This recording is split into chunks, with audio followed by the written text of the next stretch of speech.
விஜய் வந்து இது என்னுடைய 69வது படம் தான் கடைசி படம். இனிமேல் நான் வந்து அரசியல் முன்னர் அரசியல் வச்சுன்னு விஜய் வந்து வாயை துறக்கலை தம்பி, ரைட்டுங்களா? அதை தான் நம்ம வந்து ஆரம்பத்துலேருந்து அதை சொல்கிறோம். இவங்களத்தான் அந்த விஜய்க்கு செம்படிக்கிறவங்க, கூலி வில்லுப்பாட்டு பாடுறவங்க ஒரு கும்பல் இருக்காங்க பாருங்க. இவங்க தான் தம்பி விஜய் வந்து 200 கோடியை விட்டுட்டு வராரு, 400 கோடியை விட்டுட்டு வராரு, அப்படி வராரு, இப்படி வராரு, தேரில் வராரு, காரில் வராருன்னு சொல்லி அந்த போடு போட்டுக்கிட்டு இருக்காங்க.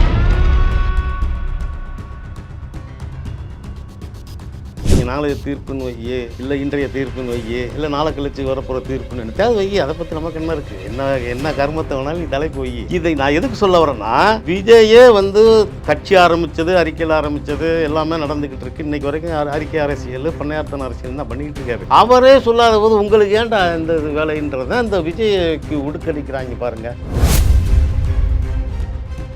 கடைசி படம் வந்து எனக்கு கடைசி படம்னு 69வது படத்தையும் சொல்லலை, இனிமேல் 70வது படத்தையும் சொல்கிறாரா என்ன தெரியாது. இப்போ 70வது படம் நடிச்சுட்டு அந்த படத்தை வந்து கடைசி படம்னு சொன்னார்னு வைங்களேன். இப்போ அந்த படத்தில் வந்து நீங்கள் அஜித்து கூட ஜோடியாக நடித்தாச்சு விடாமுயற்சி, அது 6ஆம் தேதி வரப்போகுது. அப்படிங்கும்போது அடுத்து லியோ 2 அப்படின்னா கூட ஆட்டோமேட்டிக்காக திரிஷா தான் ஹீரோயினாக இருக்குது.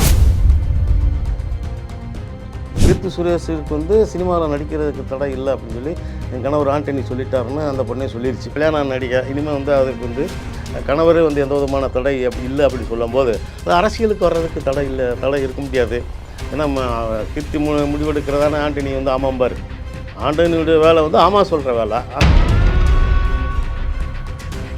விஜய் கட்சியை பொறுத்தளவு பெரிய அளவில் உங்களுக்கு ஒரு கவர்ச்சிகரமான முகம் அப்படின்றது அந்த கட்சியில் இல்லை, அவரை தவிர, ரைட்டுங்களா? புஷி ஆனந்த்னு ஒருத்தர் இருக்கார்.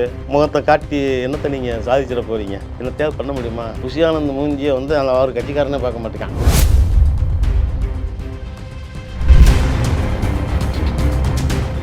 டிஎன் மீடியா நேயர்களுக்கு வணக்கம். இன்று நம்முடன் நேர்காணலுக்காக அரசியல் விமர்சகர், பத்திரிகையாளர் பரமேஸ்வரன் சார் இணைந்திருக்கார். வணக்கம் சார். வணக்கம் வணக்கம் வணக்கம் தம்பி. எப்படி சார் இருக்கீங்க? நல்லா இருக்கேன், சொல்லுங்க.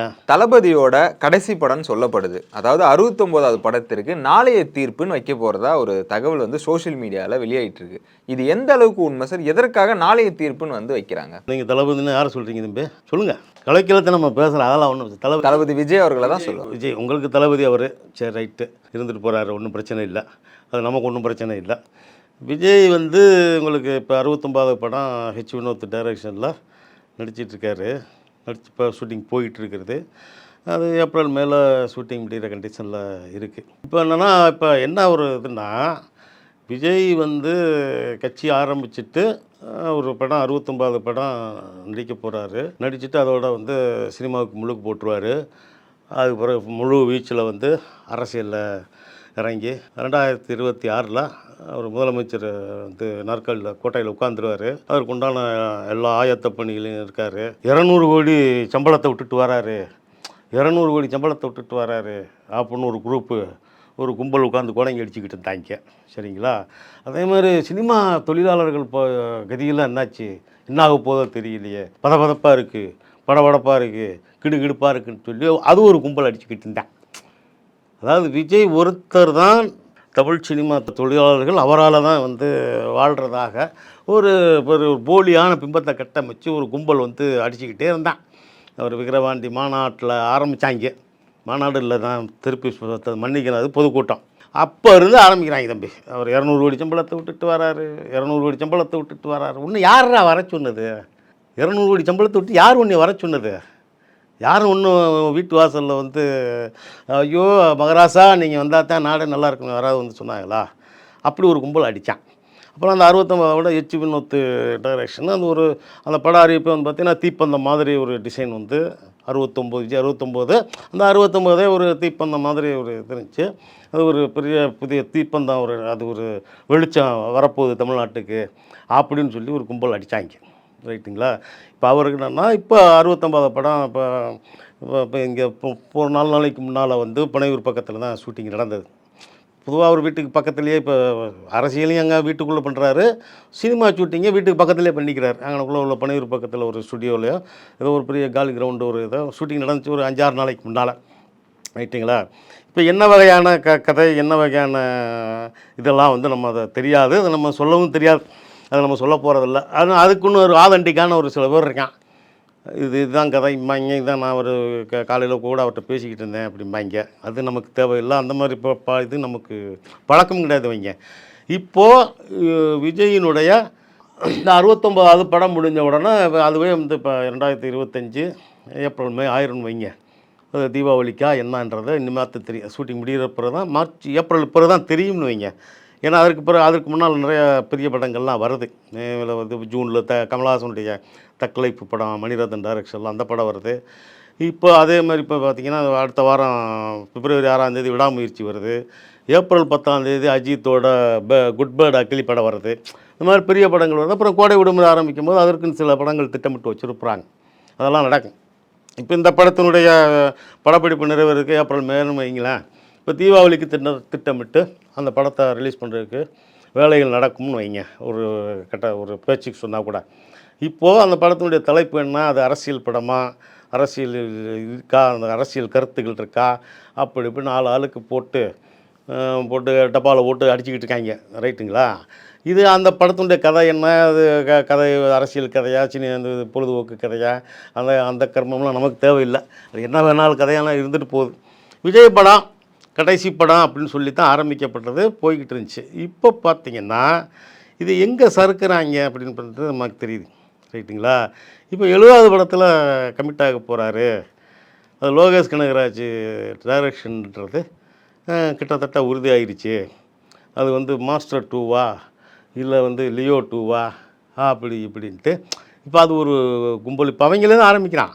எவன் வந்து 69வது படம் கடைசி படம் 200 கோடியை விட்டுட்டு வராருன்னு உடுக்கடிச்சாங்கல்ல ஒரு கும்பல், அந்த கும்பல் தான் இப்போ பலபடி 70வது படம் கமிட் ஆக போகிறாரு அப்படின்னு அடிக்கிறாங்க. இப்போ இதற்கிடையில் என்னன்னா இப்போ இதெல்லாம் நமக்கு சந்தேகத்துக்கு வருது. விஜய் 69வது படம் கடைசி படம்னு சொல்லி நடித்த படம் அவர் இத்தனைக்கும். ஆனால் அவர் வந்து ஒரு அறிவிப்பு ரீதியாக சொல்லலாம். அதைத்தான் நான் சொல்ல வர்றேன். விஜய் வந்து இது என்னுடைய 69வது படம் தான் கடைசி படம், இனிமேல் நான் வந்து அரசியல் சொன்னேன். விஜய் வந்து வாயை துறக்கலை தம்பி. ரைட்டுங்களா? அதை தான் நம்ம வந்து நான் ஆரம்பத்துலேருந்து அதை சொல்கிறோம். சில விஷயங்களை பேசும்போது நம்ம சேனலில் கூட அதை பதிவு பண்ணியிருப்பேன்னு ஞாபகம் இருக்குது. விஜய் வந்து இன்னைக்கு வரைக்கும் இது கடைசி படம் அப்படின்றத சொல்லவே இல்லை. இவங்களத்தான் அந்த விஜய்க்கு செம்படிக்கிறவங்க, கூலி வில்லுப்பாட்டு பாடுறவங்க ஒரு கும்பல் இருக்காங்க பாருங்கள். இவங்க தான் தம்பி விஜய் வந்து 200 கோடியை விட்டுட்டு வராரு, 400 கோடியை விட்டுட்டு வராரு, அப்படி வராரு, இப்படி வராரு, தேரில் வராரு, காரில் வராருன்னு சொல்லி அந்த போட்டுக்கிட்டு இருக்காங்க. அப்போது நாளைய தீர்ப்புன்னு டைட்டில் வைக்க வாய்ப்பு இல்லைன்றீங்க. எனக்கு அதாவது டைட்டிலையே நம்ம சில டைட்டில் வந்து சினிமா டைட்டில் வந்து நம்ம நம்பி சொல்லலாம், சில டைட்டில் நம்ம சொல்லிடுவோம், அது மாறுபடலாம். சில இப்போ ஒரு சமீபங்களில் ஒரு 10 வருடங்களுக்கு முன்னால் பார்த்தீங்கன்னா ரஜினி பட தலைப்பு வந்து அந்த ரிலீஸ் டயத்தில் தான் வந்து சொல்லும். ரிலீஸுக்கு ஒரு 3 மாதம் ஷூட்டிங் ஒரு 90% முடிஞ்சோன்னு தான் அந்த படத்தினுடைய டைட்டிலே சொல்லுவாங்க. அதற்கு முன்னால் பத்திரிகைகளில் மீடியாக்களில் சில தலைப்புகள் வந்து கசியும். அப்படி கசிகிற டைட்டில் எல்லாமே பார்த்திங்கன்னா அப்படியே நேருக்கு மாறாக மாறிடும். அதனால் நம்ம படத்தலைப்பை பொறுத்த இப்போனா ஒரு டெம்ப்டேஷனை கொடுக்கணும். நாளைய தீர்ப்பா 2026 தீர்ப்பு. ஏன்னா முதல் படம், அதனால் கடைசி அவரோட முதல் படம் அவங்க அப்பா படம். ரைட்டுங்களா? அதனால் வந்து அது நாளைய தீர்ப்புன்றது கொடுப்பாரு. 2020 தீர்ப்பு, தேர்தல் தீர்ப்பா, அந்த தீர்ப்பா, அந்த ஒரு ஏதாவது ஒரு நம்ம திக்குன்னு இப்போ நீங்கள் கேட்குறீங்க, நானும் பேசுகிறேன்ல தம்பி. இதுதான் தம்பி, இப்போ நீங்கள் கேட்டீங்க, நான் பேசுகிறேன். ஒரு திகிலை ஏற்படுத்திக்கிட்டே இருக்குது. அதான் இப்போ சீமான்னு ஒரு கிறுக்கன் வந்து பேசிக்கிட்டே இருக்கான் பாருங்க. அவன் ஒரு சக்கடையாக பேசிக்கிட்டே இருக்கான், அவனை பற்றி பேசிக்கிட்டே இருக்கான். சரிங்களா? அவன் பேசிக்கிட்டே இருக்கான் முன்னுக்கு முன்னா, அவனை பற்றி நம்ம பேசுகிறோம். இதுதான் நம்ப விஜய். நீங்கள் சொன்ன மாதிரி இப்போ நீங்கள் கேட்ட கேள்விக்கு நான் பதில் சொன்னதான். விஜயே வாயை துறக்கலையே, உங்களுக்கு ஏன்டா இந்த குதிக்கிறீங்க? விஜய் தாராளமாக சொல்லட்டும், இதுதான் கடைசி படம்னு சொல்லட்டும். இப்போ நாளைய தீர்ப்புன்றதே அவர் என்ன கணக்கில் வைக்க போகிறாரு, ஏது கணக்கில் வைக்க போகிறாருன்னு தெரியாது. சரி, அப்பா வச்ச டைட்டிலு, ரைட்டுங்களா? அதனால் நாளைய தீர்ப்பு அப்படின்றத இப்போ 2025 தீபாவளிக்கு விட்டாருன்னா, அடுத்து 70வது படம் கமிட் ஆனார்னா அப்புறம் 2026 எலெக்ஷன் டயத்தில் அந்த படத்தை ரிலீஸ் பண்ணலாம். அப்படி இப்படின்னு ஏதோ திட்டம் இருக்குன்னு வைங்க. நீங்கள் நாளைய தீர்ப்புன்னு வையே, இல்லை இன்றைய தீர்ப்புன்னு வையே, இல்லை நாளை கழிச்சு வரப்போகிற தீர்ப்புன்னு தேவை வையே. அதை பற்றி நமக்கு என்ன இருக்குது? என்ன கர்மத்தை வேணாலும் நீ தலைப்பு வையே. இதை நான் எதுக்கு சொல்ல வரேன்னா, விஜயே வந்து கட்சி ஆரம்பித்தது, அறிக்கையில் ஆரம்பித்தது எல்லாமே நடந்துக்கிட்டு இருக்கு. இன்றைக்கி வரைக்கும் அறிக்கை அரசியல், பண்ணையார்த்தன அரசியல் தான் பண்ணிக்கிட்டு இருக்காரு. அவரே சொல்லாத போது உங்களுக்கு ஏன்டா இந்த இது வேலைன்றத இந்த விஜய்க்கு உடுக்கடிக்கிறாங்க பாருங்கள், செம்படிக்கிறான் பாருங்கள். இவனை பார்த்து நம்ம கேட்குறான். இப்போ அவன் தான் நம்ம 70வது படம்னுங்க அவன் தான் ஆரம்பிச்சிருக்காங்க. அந்த கும்பல் தான் இப்போ 70வது படத்தில் கமிட் ஆட்டாரு. அப்போ ஏன்டா 200 கோடி விட்டுட்டு வராருன்னு சொன்னீங்க? இதுக்கு பதில் சொல்லணும்ல. அதுதான் தம்பி. சீமான் மாதிரி ஒரு கிறுக்கங்க கும்பல் தான் தம்பி இந்த விஜய் கும்பல். என்னத்தையாவது நம்மளை பற்றி பேசிக்கிட்டே இருக்கன்றக்கா என்னத்தையாவது பேசிக்கிட்டே இருப்பாங்க. நம்மளும் பேசுவோம், அவங்களும் பேசுவாங்க, நம்மளும் பேசுவோம். Okay sir. இப்போ இன்னொரு விஷயம் என்னன்னா, த்ரிஷா அவர்களும் படத்தில் இனிமேல் நடிக்க போகிறது இல்லைன்னு சொல்லியிருக்காங்க. கீர்த்தி சுரேஷ் கூட விஜய் அவர்கள் கொஞ்சம் நெருக்கமாக இருக்கிறதா ஒரு தகவல் வந்துட்டு இருக்கு. அரசியலில் இவங்க 2 பேரை களம் இறக்க வாய்ப்பு இருக்கா சார்? ஆமாம். இப்போ அவருக்கு விஜயை பொறுத்தளவு என்னென்னா, அவர் வந்து பனையூர் பண்ணையார். பனையூர் வந்து பண்ணையார்கள் ஜமீன்தார்கள்லாம் எப்படி மக்கள்கிட்ட நடந்துக்கிறான், இது நமக்கு தெரிஞ்ச கதை தான். பண்ணையார்கள் ஜமீன்தார்லாம் நினைப்பான், அப்படியே அந்த கோட்டச்சத்துக்குள்ளே உட்காந்துருப்பான், மேலே இருந்து அப்படி பார்ப்பான். கீழே மக்கள்லாம் வசிக்கிறாங்க, ஊருக்கு மக்கள்லாம் வாழ்கிறாங்க, மக்கள்லாம் சோறுலாம் சாப்பிட்றாங்க, நடக்கிறாங்க, கையாலெலாம் இருக்குது. அப்படின்ற மாதிரி தான் அந்த பண்ணையார்கள் ஜமீன்தார்கள்லாம் அரசியல் பண்ணுவான். அந்த பண்ணையார்த்தன அரசியல் தானே விஜயனுடைய அரசியல். வந்து பனையூர் பண்ணையார் வந்து அவருடைய பண்ணையார்த்தன அரசியல் பண்ணிகிட்ருக்கார். இது இப்போ வரைக்கும் சமீபத்தில் இந்த பரந்தூருக்கு போனார் பார்த்தீங்களா, இங்கேருந்து பரந்தூருக்கு பறந்து போனார். விமான நிலைய பிரச்சனையில் மக்களுக்காக மக்களுடைய உணர்வுகளை மதித்து நான் பரந்தூருக்கு போகிறேன்னு சொல்லி போனார். கேரவன் வேனுக்குள்ளே ஏசிக்குள்ளே தான் உட்காந்துருந்தார். அப்புறம் அங்கேருந்து வேன்லேருந்து மேலே வந்தார். அப்புறம் அப்படியே கையை காட்டினார், அவர் அப்படி துண்டாட்டினார். விமான நிலையம் வருவதை நான் எதிர்க்கவில்லை, இங்கே வர இருக்கிறேன் அப்படின்ட்டு போயிட்டார். என்னையா நீ சொல்ல வர்ற? அதாவது கார்பரேட் அரசியலையும் விரும்புகிறார் தம்பி. அவர் கார்பரேட் அரசியலையும் விரும்புகிறார். நாடு வந்து முன்னேறணும்னா இந்த மாதிரி விமான நிலையங்கள், பெரிய பெரிய கட்டுமானங்கள்லாம் தேவை அப்படின்றதையும் வலியுறுத்தி. உண்மைதானே சார் இது? ஆமாம், உண்மைதான் தம்பி. இல்லை சார், இப்போ என்னன்னா கீர்த்தி சுரேஷுக்கும் த்ரிஷாவுக்கும் விஜய் வாய்ப்பு கொடுப்பாரா? கட்சிக்குள்ளே கொடுக்கணும். இப்போ நீங்கள் வந்து எங்கே சுற்றினாலும் பரந்தூருக்கு போனாலும் நீ கீர்த்தி சுரேஷில் வாங்கினேன் அப்படிங்கிறீங்க நீங்கள். நம்மளும் அதனால் விஜய் பரந்தூருக்கு போனாலும் சரி, இல்லை வந்து ஹாங்காங்க்கு போனாலும் சரி, இல்லை வந்து அவர் எந்த நாட்டுக்கு போனாலும் சரி, எங்கே சுற்றி போனாலும் நீங்கள் வந்து கீர்த்தி சுரேஷ் வர்றாரா வரலையா அதை சொல்லுங்கள் அப்படிங்கிறீங்க. ரைட்டு, அதுதானே கேட்குறீங்க. அது மாதிரி சொல்லிடுவோம்ல, அதில் என்ன இருக்குது, நமக்கு என்ன இருக்குது. கீர்த்தி இப்போ ஒரு விஜய் கட்சியை பொறுத்தளவு பெரிய அளவில் உங்களுக்கு ஒரு கவர்ச்சிகரமான முகம் அப்படின்றது அந்த கட்சியில் இல்லை, அவரை தவிர. ரைட்டுங்களா. புஷி ஆனந்த்னு ஒருத்தர் இருக்கார். புஷி ஆனந்த் முகத்தை காட்டி என்னத்தை நீங்கள் சாதிச்சிட போகிறீங்க? என்னத்தையாவது பண்ண முடியுமா? புஷி ஆனந்த் மூஞ்சியை வந்து அவர் கட்சிக்காரனே பார்க்க மாட்டேங்கான், டென்ஷன் ஆகிறான் புஷி ஆனந்தை பார்த்தாலே. ரைட்டுங்களா. அதனால் அவருக்கு வந்து தேவைப்படும். அவர் இப்போ நீங்கள் கொஞ்சம் நேரத்துக்கு முன்னாடி நம்ம சொன்னதான், அவர் 70வது படத்துலையும் கமிட் ஆகிட்டாருன்னு வைங்க, ஆயிடுவார்னு நினைக்கிறேன். ஏன்னா இன்னமும் சொல்லலைல, அதில் த்ரிஷாவை தான் நடிக்கும் வாய்ப்பு. கடைசி படம் வந்து எனக்கு கடைசி படம்னு 69வது படத்தையும் சொல்லலை, இனிமேல் 70வது படத்தையும் சொல்கிறாரா என்ன தெரியாது. இப்போ 70வது படம் நடிச்சுட்டு அந்த படத்தை வந்து கடைசி படம்னு சொன்னார்னு வைங்களேன். இப்போ அந்த படத்தில் வந்து நீங்கள் ஏன்னா கடைசி இப்போ அஜித்து கூட ஜோடியாக நடித்தாச்சு விடாமுயற்சி, அது 6ஆம் தேதி வரப்போகுது. அப்படிங்கும்போது அடுத்து லியோ 2 அப்படின்னா கூட ஆட்டோமேட்டிக்காக த்ரிஷா தான் ஹீரோயினாக இருக்க முடியும்.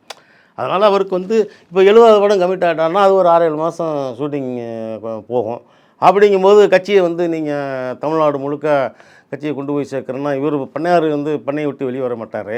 அப்படிங்கும்போது நீங்கள் த்ரிஷாவோ இல்லை ஒரு கீர்த்தி சுரேஷோ, ரைட்டுங்களா. இப்போ கீர்த்தி சுரேஷுக்கு வந்து சினிமாவில் நடிக்கிறதுக்கு தடை இல்லை அப்படின்னு சொல்லி என் கணவர் ஆண்டனி சொல்லிட்டாருன்னு அந்த பொண்ணே சொல்லிருச்சு. அதனால் சினிமாவில் நடிக்க தடை இல்லைன்னு சொல்லிட்டார் அவர் கீர்த்தி சுரேஷுன்ட்டு கணவர். இப்போ கீர்த்தி ஆண்டனி ஆயிடுச்சு, சுரேஷ் கிடையாது, சுரேஷை ஓப்பா. அது இப்போ ஆண்டனி வந்து சொல்லிட்டார். அப்படிங்கும்போது அரசியலுக்கு நுழையிறதுக்கு அவர் தடை சொல்ல முடியாது இல்லை. ஏன்னா இப்போ கீர்த்தி சுரேஷனுடைய கல்யாணத்துக்கு கோவாவுக்கு போனார் விஜய். இப்போ பொங்கல் விழாவுக்கு கூட போய் பொங்கல்லாம் கிண்டிருக்கிறாரு. அவருடைய அன்பு தானே. ஆமாம், காணும் பொங்கல், அது தலைப்பொங்கல். அவர் போய் இப்போ பானையில் அரிசியை போட்டு பாலை ஊற்றி பொங்கல்லாம் கட்டியிருக்காரு, கரும்புலாம் பிடிச்ச மடிக்கு. அந்த பொண்ணுக்கு அவ்வளோ ஒரு உற்சாகம். ரைட்டு, ஒரு சக நடிகன், சக ஹீரோ, ஒரு பாசம் இருக்கலாம், அதெல்லாம் நம்ம வந்து தப்பே சொல்லலாம். அதனால் இப்போ அவர் கீர்த்தி சுரேஷ் வந்து சீனியர் நீங்கள் கல்யாணம் நடிகை, இனிமேல் வந்து அதுக்கு வந்து கணவரே வந்து எந்த விதமான தடை இல்லை அப்படின்னு சொல்லும்போது அது அரசியலுக்கு வர்றதுக்கு தடை இருக்க முடியாது. ஏன்னா கீர்த்தி முடிவெடுக்கிறதான ஆண்டனி வந்து ஆமாம்பார். ஆண்டனியுடைய வேலை வந்து ஆமாம் சொல்கிற வேலை. அது மாதிரி கீர்த்தி சுரேஷ் இப்போ சினிமா விட்டு விலக போகிறதா ஒரு 2-4 நாளைக்கு முன்னால் திரிஷா சினிமா விட்டு விலக போகிறதா ஒரு செய்தி ரெக்கை கட்டி பறந்துச்சு. ஒரு இது வதந்தியா உண்மையா புரளியா அப்படின்னா கிடையாது, அது ஒரு செய்தி தான். ரைட்டுங்களா? அது கிளப்பி விடப்பட்டதும் வந்து பண்ணையார் தரப்பு தான் கிளப்பிவிட்டது. பனையூர் பண்ணையார் தரப்புல தான் அந்த செய்தி கசி விடப்பட்டது. ஏன்னா வந்து அடுத்து திரிஷாவை தயார்படுத்தணும் இல்லையா ஒரு அரசியலுக்கு. தாவேக்காவுக்கு கொள்கை பரப்பா, இல்லை மாநில மகளிர் அணியா, இல்லை கொள்கை பரப்பு செயலாளரா, இல்லை கொள்கை திட்ட வகுப்பாளரா, ஏதோ ஒன்று ஒரு பதவியை கொடுத்து முதல்ல திரிஷா வராரா, இப்போ கீர்த்தி சுரேஷ் வராரா அப்படின்றதான் இப்போ பிரச்சனையே. ஓகே சார், இப்போ ஆளுநர் அவர்கள் தேநீர் விருந்துக்கு பொதுவாக எல்லாருக்குமே அழைப்பு விடுத்திருக்காரு. திமுகவாக இருக்கட்டும், ஏடிஎம்கேவாக இருக்கட்டும், நாம் தமிழர் கட்சியாக இருக்கும், எல்லாருக்குமே அழைப்பு கொடுத்துருக்காரு. எதற்காக விஜய்க்கு அழைப்பு கொடுத்துருக்காரு சார்? அதுதான் என்ன மாதிரி அரசியலை கையாள போகிறோம்? உங்களை மாதிரி தான் நானும் கேட்குறேன். உங்களே மாதிரி தான் தம்பி. இப்போ திமுக ஆளுங்கட்சி ரைட்டு, அதிமுக ஆண்ட கட்சி, இப்போ எதிர்கட்சி. அதே மாதிரி அதுக்கடுத்த தேமுதிக, பாமக, இந்த கட்சிகள் இது எல்லாமே வந்து தேர்தல் களத்தில் நின்று தங்களுடைய வாக்கு வங்கியை நிரூபிச்சிருக்கிறாங்க. எம்எல்ஏ வச்சு வச்சுருக்கிறாங்க. தேமுதிகவிலிருந்து தேமுதிகவினுடைய கட்சியினுடைய நிலைமை என்னவா இருந்தது அப்படின்னு நமக்கு தெரியும். இப்போ அந்த கட்சியினுடைய நிலைமையை விடுங்க. விஜயகாந்த் இருக்கும்போது அந்த கட்சி என்ன இருந்தது, அதே மாதிரி பாமகவினுடைய கட்சியினுடைய பலம் என்ன, வாக்கு என்ன, இது எல்லாமே வந்து எல்லாருக்கும் தெரியும். ரைட்டுங்களா? இப்போது இந்த நீங்கள் இதிலே வந்து இப்போ இந்த நாம் தமிழர் கட்சியை கூட அழைச்சிருக்க கவர்னர் கூப்பிட்ருக்கார் ரவி. அப்போது விஜயை கூப்பிட வேண்டிய அவசியம் என்ன? விஜயினுடைய அரசியல் ஸ்ட்ரென்த் என்ன, பொலிட்டிக்கல் ஸ்ட்ரென்த் அப்படின்னா என்ன தெரியுமா அந்த ஆளுக்கு? இன்னும் வந்து தேர்தல் களத்துக்கு வரலை, மக்களை சந்திக்கலை, ஒரு இதில் எந்த வகையான மக்கள் ஆதரவு இருக்கும் அப்படின்னு தெரியாது, அவருக்கு எவ்வளோ ஓட்டு இருக்குன்னு தெரியாது. ரைட்டுங்களா?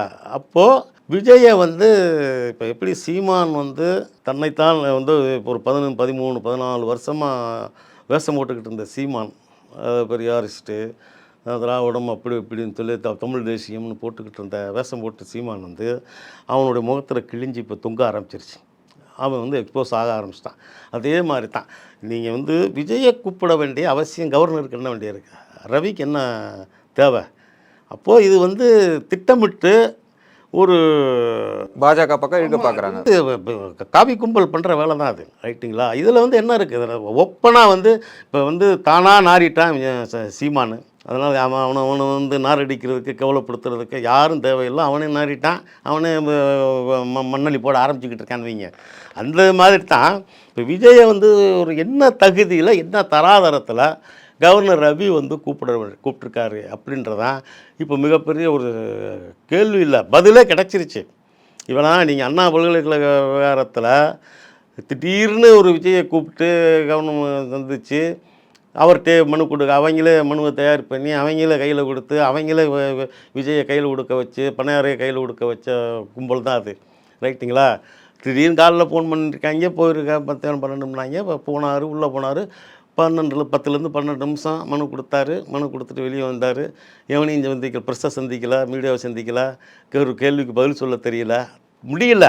ரைட்டுங்களா? அதே மாதிரி தான் இந்த பண்ணையார் அரசியல்ன்றது இந்த வகை அரசியல் தான். நீங்கள் மக்களை சந்திக்கிறது கிடையாது, மீடியாவை சந்திக்கிறது கிடையாது. ஒரு கேரவன் வேணுக்குள்ளேயே உட்காந்துக்கிட்டு நீ வந்து பொழப்ப ஓட்டலான்னு பார்க்குற, அரசியலில் காலத்தை தள்ளலான்னு பார்க்குற, அது செல்லுபடியாகாது. இப்போ நமக்களுடைய மிகப்பெரிய சந்தேகமும் இந்த சந்தேகத்திற்குரிய பதிலும் வந்து வந்து இந்த குடியரசு தின விழாவுக்கு விஜய்க்கு கவர்னர் மாளிகையிலிருந்து அழைப்பு போனது தான் மிகப்பெரிய சந்தேகத்திற்குரிய விடையும் அவங்களே சொல்லிட்டாங்க. ரைட்டுங்களா? அதனால் விஜயினுடைய அரசியல் போக்கு எப்படி இருக்கும் அப்படின்றதும் இன்னும் ஒரு 3-4 மாதம் அதுவும் வந்து வெளியில் வர ஆரம்பிக்கும். ஏன்னா ஒன்று அரசியலுக்கு வர்ற, அதாவது அரசியலுக்கு இப்போ வர்றோம் இல்லைனா ஒன்று பணம் சம்பாதிக்கிறதுக்கு வரணும், இல்லை இருக்கிற பணத்தை காப்பாற்றுறதுக்கு வரணும்.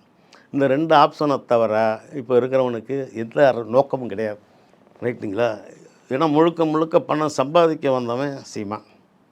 அவனுடைய இலக்கு வந்து ஒன்றா நிறைவேறிக்கிட்டு இருக்கு. ஏறத்தாழ போதும்ன்ற அளவுக்கு அவனுக்கு அவனுக்கு மனசு வராது, போதும்ன்ற அளவுக்கு மேலேயே அவனுக்கு இந்த பணம் குமிஞ்சிக்கிட்டு இருக்கு. ரைட்டுங்களா? அதே மாதிரி தான் இப்போ வந்து ஒன்று பணம் சம்பாதிக்கணும், இல்லை சம்பாதிச்ச பணத்தை காப்பாற்றணும். இந்த 2 இலக்கை தவிர இப்போ இருக்கிறவன் கட்சி ஆரம்பிக்கிறவனுக்கு வேறு எந்த இலக்கும் கிடையாது.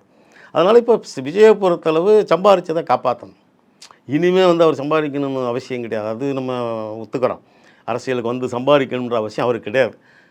ஆனால் இருக்கிறத காப்பாற்றணும்.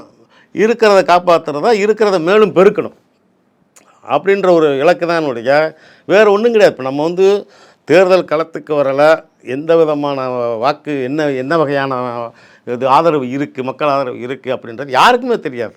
நமக்கும் தெரியாது, உங்களுக்கும் தெரியாது, அவர் விஜய்க்கே தெரியாது. அப்படியாப்பட்ட விஜயை வந்து குடியரசு தினத்துக்கு ஆளுநர் தேநீர் விருந்துக்கு அழைக்க வேண்டிய தேவை என்ன அப்படின்றது நம்ம சந்தேகம் இருந்துச்சு.